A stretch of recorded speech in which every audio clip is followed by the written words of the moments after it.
Well, my young friends, if you are ready to go to Kids Club, I would encourage you to find your teacher and head to the nursery or Kids Club.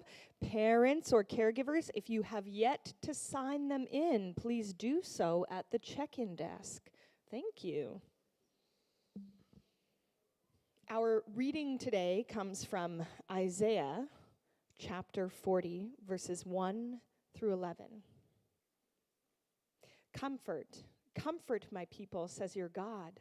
Speak tenderly to Jerusalem and proclaim to her that her hard service has been completed, that her sin has been paid for, that she has received from the Lord's hand double for all her sins.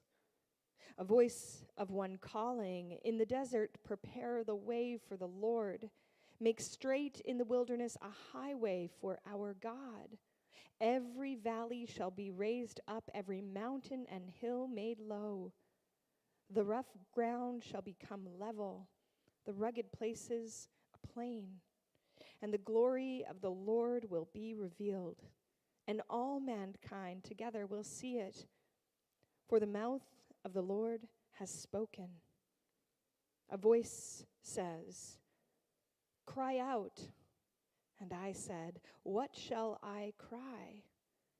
All men are like grass, and all their glory is like the flowers of the field.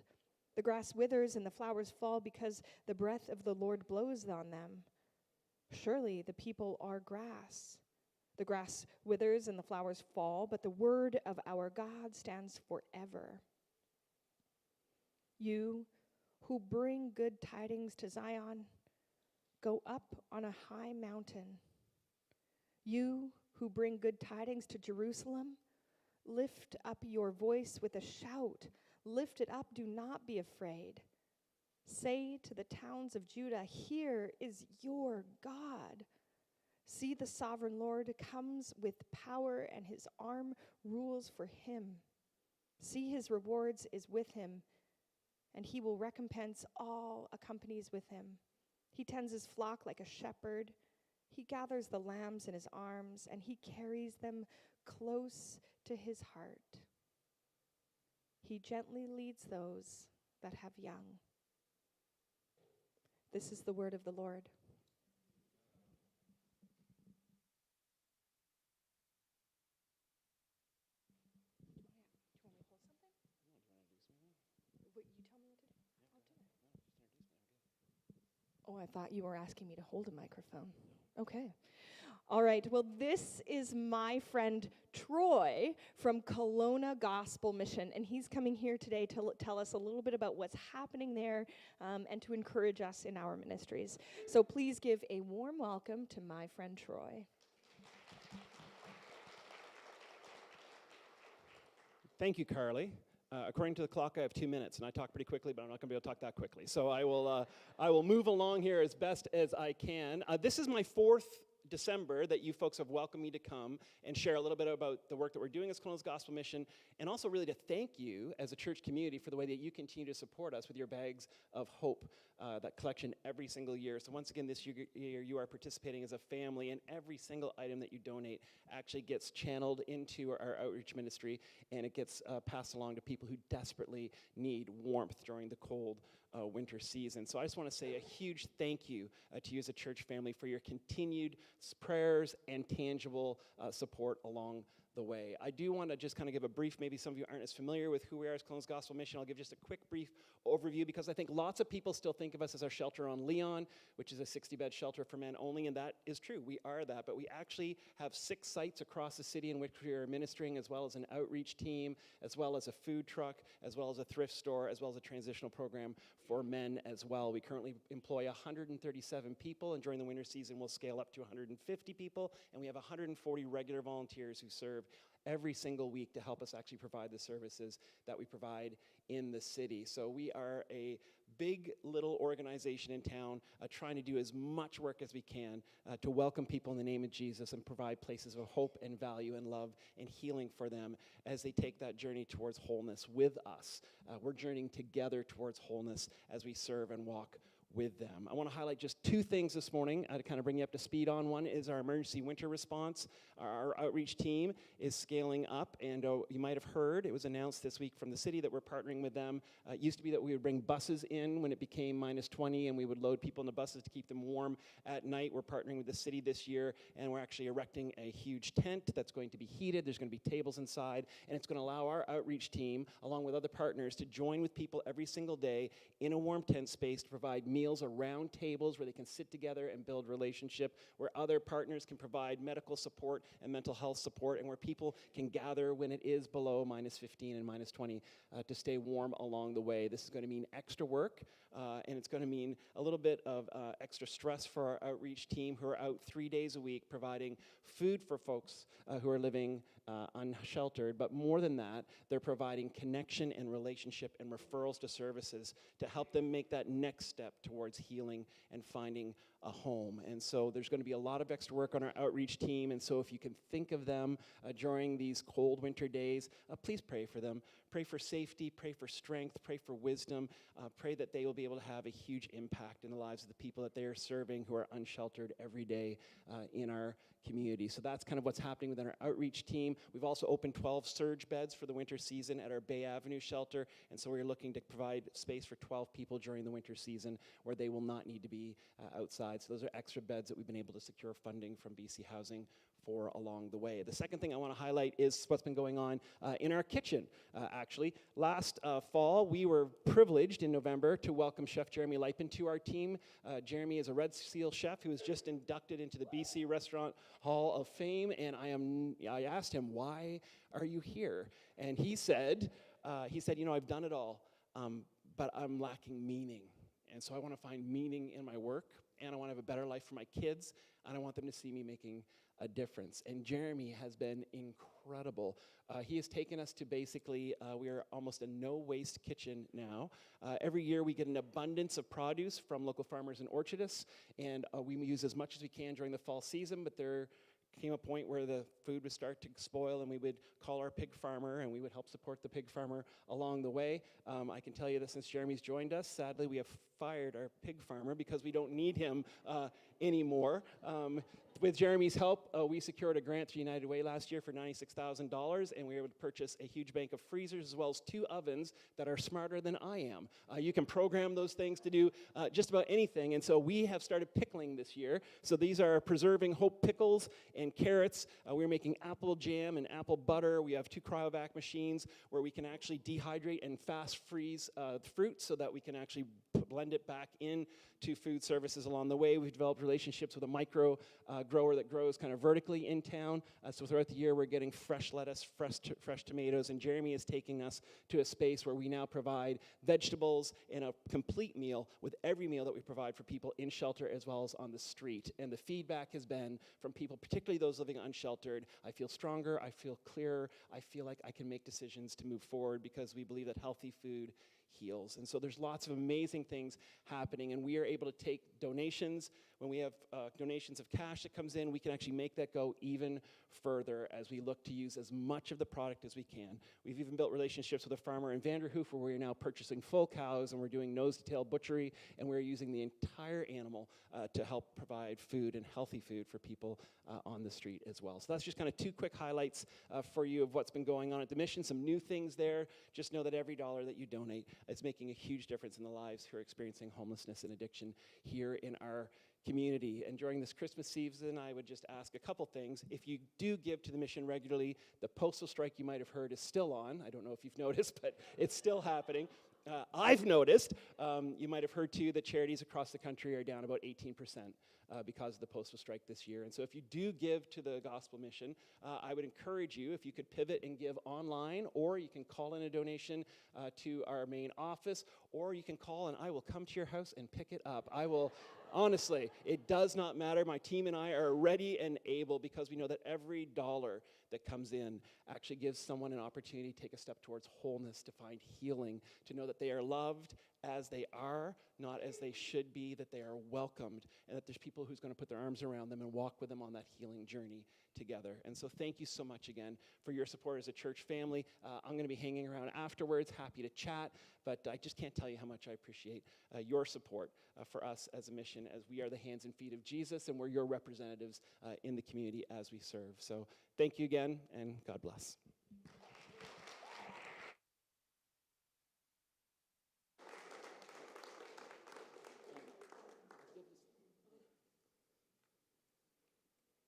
I said pass the pickles, and he didn't.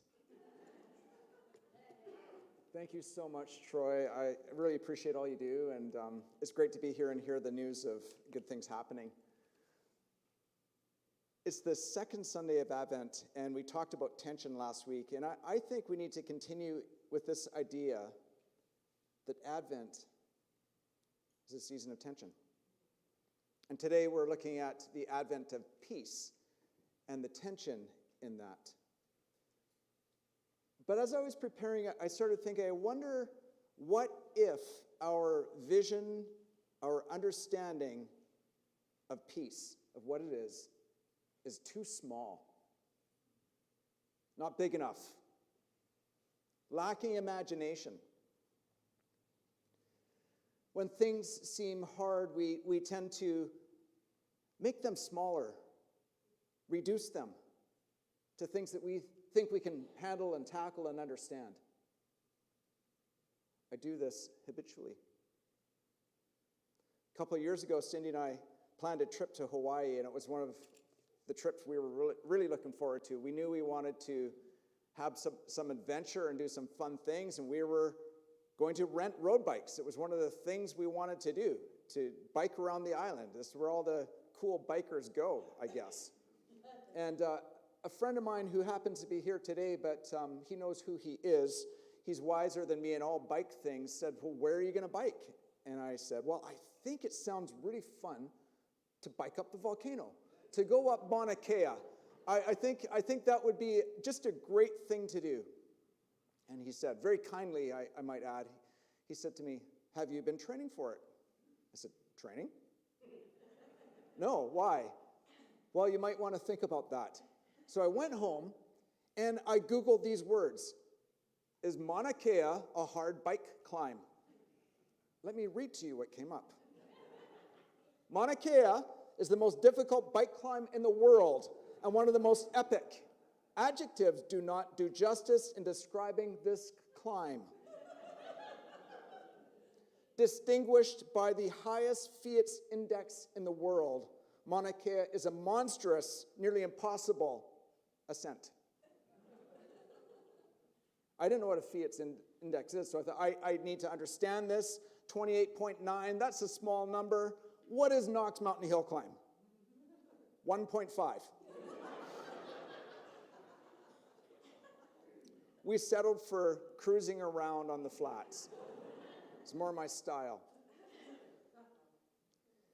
In my imagination, I had reduced it to something I could understand, something I could handle. I had made it small when it was really, really big.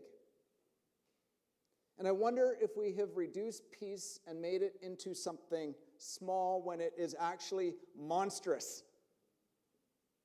Really, really big. Now, in the journey of Advent, there's this tension between what God has done and what he will do and what he is doing. We live between those two times, between the coming of Jesus as a baby, God incarnate, to be with us, and Jesus coming again to heal all of creation and set the world right. But we live in between those times. We live in a time of tension, and we feel pressed between those times. It's difficult sometimes. But the journey of Advent is to remind us about what it means to live in the tension between those two things. Today we're looking at Isaiah chapter 40, and God's people are living in a time and a place of tension. They are not happy campers. It's a difficult season for them. or their vision of what God is doing and who God is just small. They can't see it anymore. It's clouded by all the tension and suffering in their lives. Their idea of God has shrunk. They've lost their land. They're occupied by the Babylonians. I mean, they're actually not a people who have anything. Their temple is destroyed. Their faith is being assaulted from all directions. And it seems like God is just doing nothing. And they're just tired of the suffering. They're just a small, insignificant people trying to make their way in their faith. And I wonder if for them their religion just seemed like, is this true? I'm just hanging on. Seems like nothing's happening. Maybe they think their God, the Lord God Almighty, doesn't really love them anymore. They're not really his people anymore. He's moved on. That relationship is finished. He's left them. Or maybe it isn't even real. They're just stories from the past that they pass on. Little religious stories that make them feel good. Or maybe he's just a small God, not as big as they thought. Not powerful enough to really do anything that makes a difference for them. So in this wilderness, and everything seems to be falling apart. And I believe they probably want to be somewhere else. Anywhere but in the wilderness and in the tension. Take me somewhere else. I don't want to be there. And maybe we can relate to that. Any of us who have lived in some tension or times of turmoil or difficulty, the wilderness, maybe we can relate to that feeling. Take me somewhere else. Any place, any other time, I don't want to be here. This place of life that seems hard, and it's really hard to see what God is doing. God is seemingly small, not that big. That's how we imagine him. We make things small in order to understand. And when we get discouraged, everything just seems to shrink. So God's people here they really want peace, because to live as generations and generations as a conquered people under an oppressive power is not flourishing. It's not a healthy way for anyone to live. And the tension of this time has beat them down.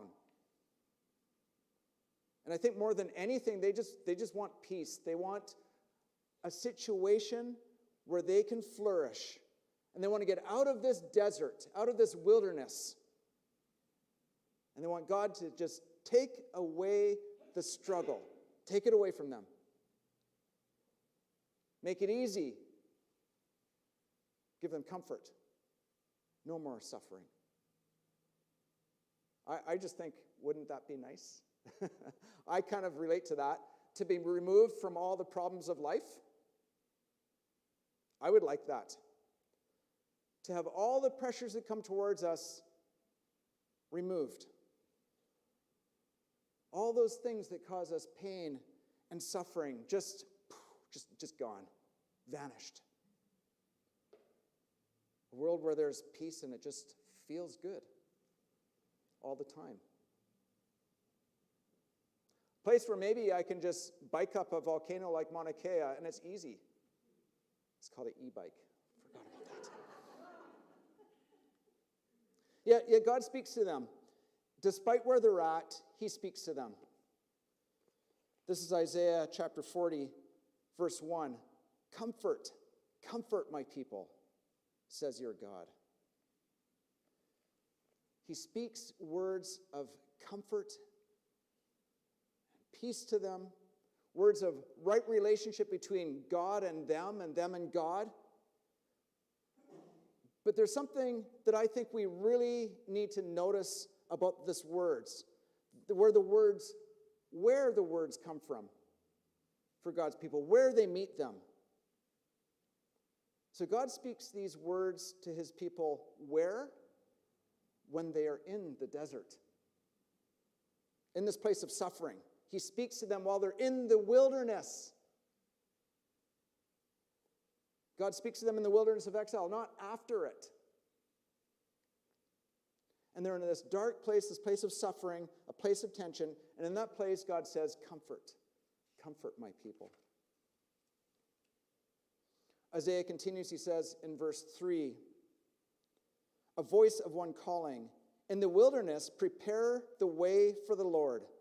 Make straight in the desert a highway for our God. Where are we to prepare a way? Where are they to prepare a way? In the desert, in the wilderness. Make straight this way. In the wilderness again. There's something here that goes against the grain a little bit, isn't there? That's hard for us to see and imagine, and it's that peace begins in the wilderness. That goes against my natural inclination. I don't really work that way. Preparing the way doesn't begin when it's easy. It begins out in the wilderness, in the suffering. It happens in the wilderness. It's where they're at. It's where they don't really want to be. But that's where God meets them nevertheless. Speaks words of comfort to them and tells them, prepare the way, be present here, live and dwell in this tension. I also find it fascinating that they're not told just to wait. Sit there, wait, passively. Like peace is this small little trinket that we're waiting to possess that comes to us. And we go, oh, there it is. I feel it now. They're told to prepare. Prepare the way for the Lord while they are in the wilderness. Not wait until things get better. Not wait until their situation improves. Till they're in the mood, till they feel good, till they feel like they're up to it. Till they have this personal peace paradise and they're ready to do good things. Prepare the way where they are at. In the Bible, there's this big theme, this really big meta theme called shalom. It's this big vision of peace and what it is. And shalom is not just the absence of conflict or waiting for something to come. It's this realm of God's justice and flourishing for all humanity and creation that he wants to bring out on his people in the world. This is the big peace called shalom. It's comprehensive. It's about people living in harmony in relationships, and it's about justice in society. And this justice in society, this flourishing for everyone, peace is personal, but if it stops there, it's too small. The flourishing is communal. It's not real peace unless everyone has access to it. That's the peace of shalom. That's God's big peace. And it's about equity and restoration. Isaiah chapter 40, verse 4 gives a picture of that. It's an image of this big peace. Every valley shall be raised up. Every mountain shall be made low. The rough ground shall become level. The rugged places, a plain. It's this leveling for all people. It's this equity, this access, this thing that is available for everybody. And all these images, all these pictures speak about something greater. God's act of leveling and healing, restoration, equity, harmony. These are core elements of shalom. And preparing the way is God's justice so everyone can flourish. It's about creation flourishing and people flourishing. It's a promise from God, delivered by God, delivered through God. That's what shalom is. And I feel the tendency, the pull, the desire to make peace smaller, to make it easier. Like peace is a little sphere that I can bring about if I try really hard and try to manufacture, a sphere that maybe puts walls up and blocks the world out a little bit, where I can forget. Like little walls, a personal paradise. So maybe I'll light some candles and make myself some tea and cookies and play some Gregorian chants. In my childhood, I remember this music that I used to listen to. I don't know why I remember it so well, but there was this album I listened to all the time, maybe because we didn't have much selection. I'm not sure. It was called The Music Machine. Oh, some people know The Music Machine. The Music Machine was this thing where you could put anything in it and a song would come out. That was actually the thing. Music Machine, put something in it and a song comes out. It's this Christian thing. And it would make this noise I still remember. Bop, bop, chitty, chitty, bop, bop, right? I'm not going to sing. That's as far as it goes. But I do remember that there was this song. I don't remember what they put into the machine to spit out this song, but this song came out. Put something in it, and a song comes out, right? You got it? The concept? Pickles. I don't know what that would make. But anyway, peace is when the wind stops blowing. Peace is when the sun is showing. Knowing that my daddy's home, God gives me peace. Peace is when I'm tucked in bed, when my mummy pats my head. Peace is smiling while I sleep. God gives me peace. See, I like that. I still kind of like it. It still brings me back. And it's not wrong, but it's too small. If we stop there, it's just too small. God's peace is bigger than we imagine. We can't stop there in that personal realm. So when we reduce peace to this personal feeling that we're chasing after, and we're disappointed because it just doesn't seem to be working, we're not experiencing that peace because of the realities of the world, when we reduce peace to this personal feeling, it motivates us to avoid the tension in the world and remove ourselves from it even more. And it's the tension that we're called to step into. And I think it's a bit of false advertising, actually, if peace is that. Our faith never promised us that we would have no troubles or suffering, ease and comfort, no tension.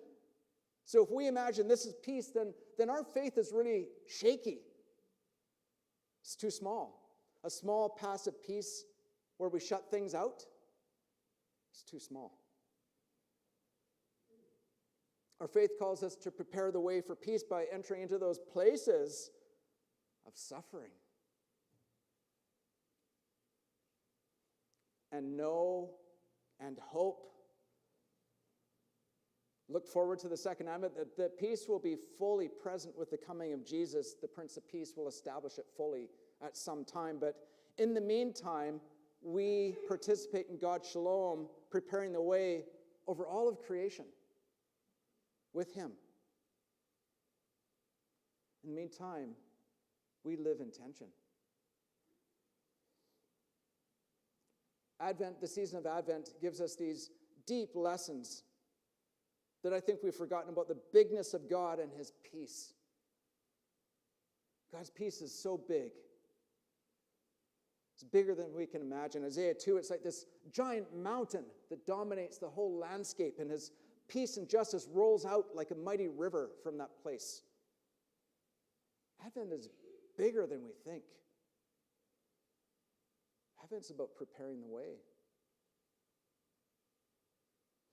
Advent and being people of peace is about preparing the way and entering into that suffering, not trying to find ways to escape it.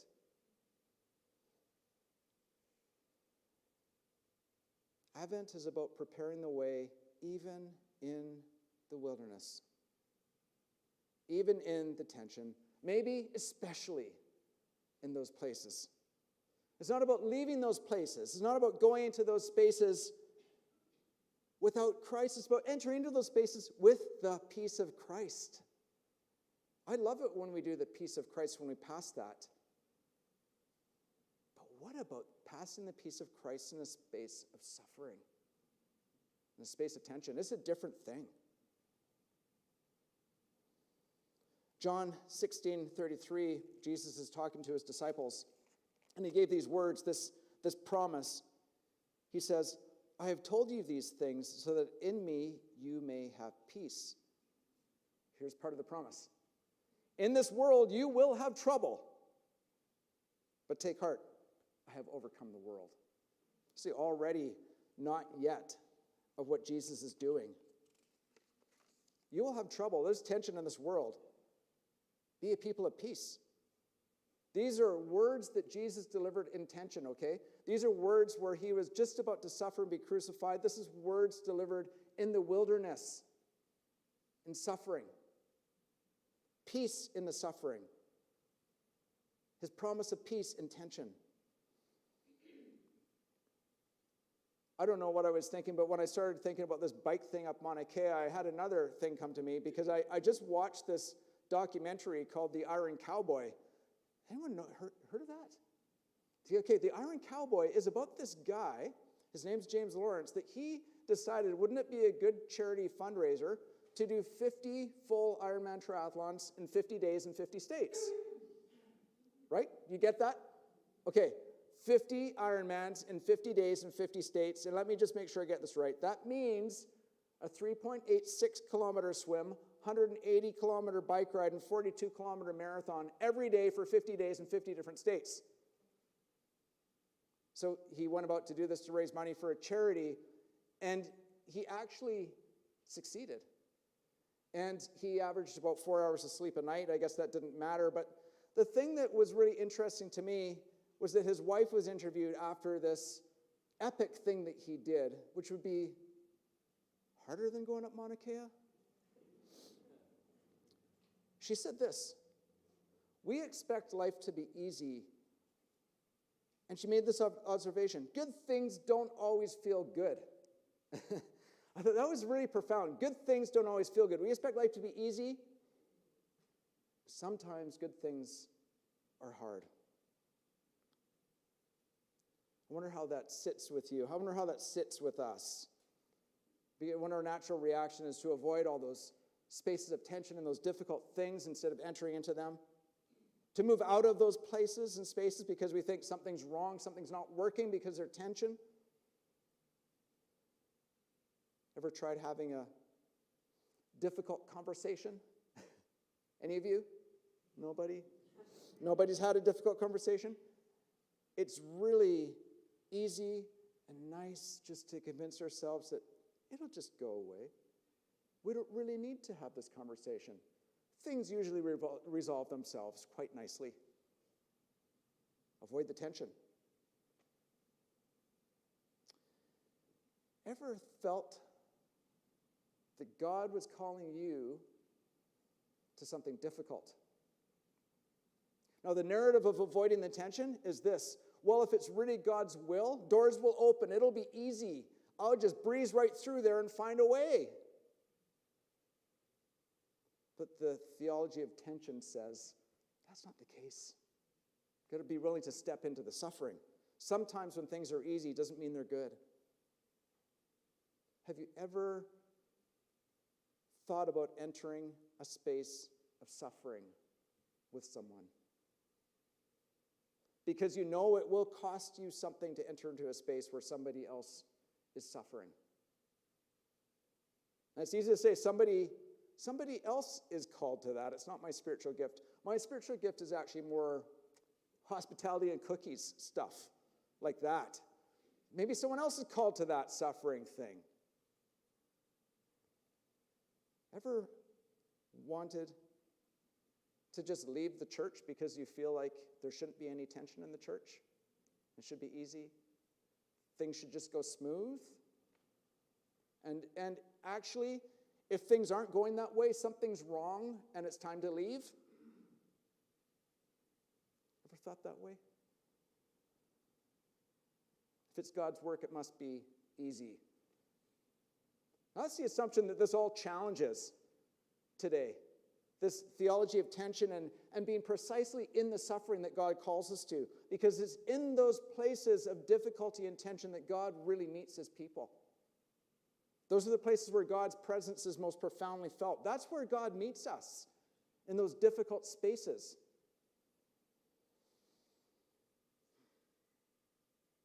A short while ago, I had to go to hospice to visit someone, and it was a space I did not want to go to, and I'm not really the hero of this story. Well, just a little bit. I'm a little bit the hero.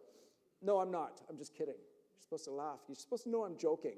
And I've been told that you should give a tell when you're being sarcastic. I don't know what that looks like. Anyway, went to do this visit. And this is the space. This is what it looked like. There's a person that's suffering deeply with cancer and only has a little bit of time left. And it's a place of suffering and pain.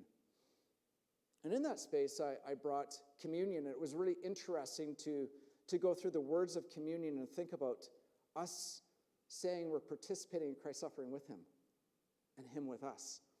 But here's the thing I noticed the most about those places of suffering. I've seen this over and over and over again, that in those places of suffering are the places I also feel the strongest sense of profound peace. It's the strangest thing. And I've seen this over and over again, and I know lots of you have seen this, because somehow in those places God's presence is the strongest. And that's where he manifests himself and meets us, in those places of suffering and difficulty. See, peace is most powerfully present where we step into suffering, where we're needed, where we're called into those places of tension. That's what God's people are called to step into those spaces of suffering, representing God, what he has done and what he is doing, and the shalom that he wants to bring to the world. That's our presence. We bring that. As God's people, we're called to enter those spaces. And that's what it means to prepare the way. In Isaiah, the wilderness blossoms with God's presence. That's the image. It's not moving out of the wilderness. It's that the wilderness is transformed and blossoms. That's what happens when we step into the suffering. God takes what was meant for evil and turns it into good and flourishes something good out of the suffering and the tension. So this Christmas, with peace, I know that we are called to prepare the way for peace by entering into those spaces of tension, those spaces of difficulty, those spaces of suffering. This Advent, this Christmas, we as God's people are called to prepare the way of the Lord and display his shalom to our friends, family, neighbors, to the world. Not run away from it, to step into it. And that means stepping into today's tension with tomorrow's peace. May you experience the fullness of God's peace in your life.